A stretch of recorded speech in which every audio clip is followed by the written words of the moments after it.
আসসালামু আলাইকুম রহমতুল্লাহ। কি অবস্থা, কেমন আছেন সবাই? আশা করি আল্লাহর রহমতে ভালো আছেন। আপনারা সবাই বলেন যে ফুল ভিডিও দেই না কেন, ফুল ভিডিও দেই না কেন।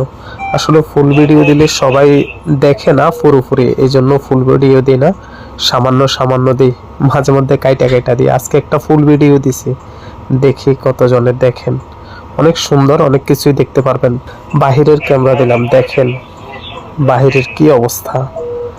এই যে বিল্ডিং গুলা দেখতেছেন অনেক বড় বড়, কিন্তু একটা বিল্ডিং ও মনে করেন যে আর অবশিষ্ট নাই। প্রত্যেকটা বিল্ডিং এ মনে করেন যে মিসাইল হামলা হয়েছে, ড্রোন হামলা হয়েছে, এই জন্য সবগুলা মনে করেন যে ভাঙ্গা চুরমার হয়ে রয়েছে। এগুলাতে কেউ আর মনে করেন যে থাকে না, বুঝছেন। সবাই মনে করেন যে যারা ছিল এরা আরো সামনের দিকে চলে গেছে। এই এলাকাগুলাতে এখন মনে করেন যে আমরা সামরিক বাহিনীর লোকেরাই থাকি, এবং কি মনে করেন যে বিল্ডিং গুলার নিচেই মনে করেন যে আমাদের অবস্থান।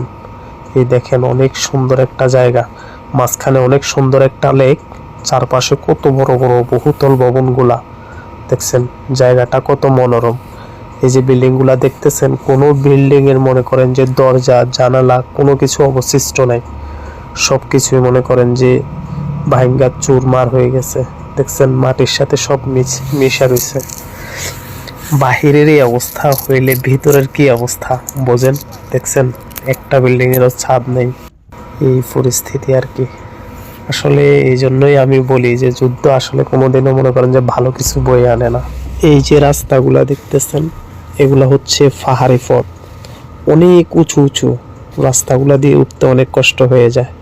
আমাদের দেশে যেরকম মনে করেন যে চট্টগ্রামের মতো পাহাড়ি অঞ্চল, চারদিকেই যখন চোখ যায় কত সুন্দর সুন্দর বাড়ি, পাহাড়ের উঁচুতে ঢালুতে, চারপাশে কত সুন্দর জায়গা ছিল, এখন সব শেষ।